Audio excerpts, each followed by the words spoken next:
Success అయిపోయారు, అద్భుతంగా చదువుకున్నారు, మంచి ఉద్యోగాలు తెచ్చుకున్నారు. మేడం గారు, వైష్ణవి గారా మాట్లాడు, వైష్ణవి చెప్పినట్టు మా కుటుంబాన్ని ఆదుకుంటాను సార్ అని చెప్పింది. అంతా అయిపోయిన తర్వాత నాది నేను చూసుకుంటూ నా కుటుంబాన్ని నేను చూసుకుంటూ సరిపోతుందరా? మళ్ళీ అదే తప్పు కదరా? అందరిని ముందుకు తీసుకెళ్లే ఆలోచన మనసులో ఉంటేనే మనం నిజంగా ఒక సమాజాన్ని సేవ చేసినట్ట కాదు, కరెక్టా కాదా? మరి అటువంటి సేవ చేయడానికి వచ్చింది ఒక మలబార్ కంపెనీ లాంటి వాళ్ళు మనకు వచ్చి సేవ చేస్తున్నారు. ఇది మీకు కూడా తెలియదండి, సభలో ఖచ్చితంగా ఎవరికి తెలియదు. నా వైఫ్ మలబార్ నుంచి అండి, తను కాలికట్ నుంచి. మీ కేరళ రాష్ట్రాన్ని చాలా ఒకసారి చూసినప్పుడు ఒక ఆలోచన వస్తుంటుంది, చక్కగా ఒకరినొకరిని ఆదుకునే అలవాటు ఉందిరా ఆ రాష్ట్రంలో, ఒకరినొకరిని ఆదుకునే అలవాటు ఉంది. ఎందుకు? మేబీ చదువుకున్నారు, అందరూ కొంచెం ముందు ఉన్నారు. మనకు కూడా ఆ అలవాటు ఖచ్చితంగా సంప్రదాయంలో ఉంది, కానీ సమాజంలో చూసేది తగ్గుతూ పోతుంది.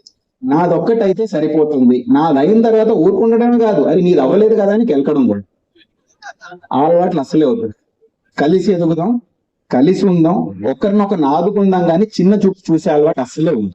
ఎవరు అదృష్టాన్ని బట్టి కొన్ని మంది ముందుకెళ్తారు, కొన్ని మంది వెనకాల ఉంటారు, కానీ క్షమత వల్ల అసలే కాదు. కావాల్సింది పట్టుదల, కావాల్సింది ధైర్యం. ఆ రెండు ఉంటే గానీ ఎంత దూరమైనా వెళ్తారు. ప్రత్యేకంగా సభలో ఉన్న అమ్మాయిలందరికీ వేరే వాళ్ళు చెప్పింది నమ్మకండి, మీ మనసును నమ్మండి.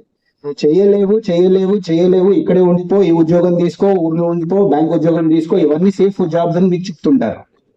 ఐపీఎస్ అన్నారు సంతోషం, ఆర్మీ అన్నారు సంతోషం, కలెక్టర్లు అన్నారు సంతోషం, సైంటిస్టులు అన్నారు సంతోషం, నేను వేరే దేశానికి వెళ్తాను సంతోషం. అన్ని చేయగలరు మీరు. కావాల్సింది ఒకటి, మీరు మిమ్మల్ని నమ్మాలి, మీరు మిమ్మల్ని నమ్మాలి. వద్దు వద్దు చేయలేము చేయలేము అని చెప్పే వాళ్ళని వాళ్ళ కథను వాళ్ళు చూసుకోమని చెప్పండి, మీ కథను మీరు చూసుకోండి. చేస్తారా? మాటిస్తారా? ఇప్పుడు ఇదంతా సాధించాలంటే కావాల్సింది ఈ రోజు నుంచి ఒక ప్రణాళిక, ఒక ప్రక్రియ, పట్టుదల. మూడు చూపిస్తారా?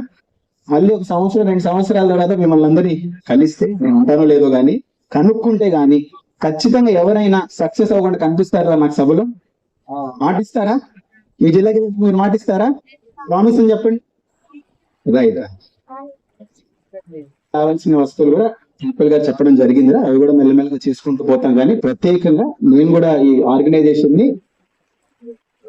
ఇంత ముందుకు వచ్చి మా పిల్లల్ని ఆదుకున్నందుకు నేను కూడా అభినందిస్తున్నాను. అవసరం కూడా ఉండింది. ఈ ఒక్క దాంట్లో మీరు ఇప్పుడు బండ్లు పెట్రోల్ వేయగానే ముందెలా పరిగెత్తుందో అలా మీరు పరిగెత్తారని మాట ఇస్తున్నారు మా అందరికి. రైట్. బెస్ట్ ఆఫ్ లక్ అందరికి. మీకోసం మేము ఉన్నాం. మీరు సక్సెస్ అయితేనే మాకు నిజంగా సంతోషం. మిగతా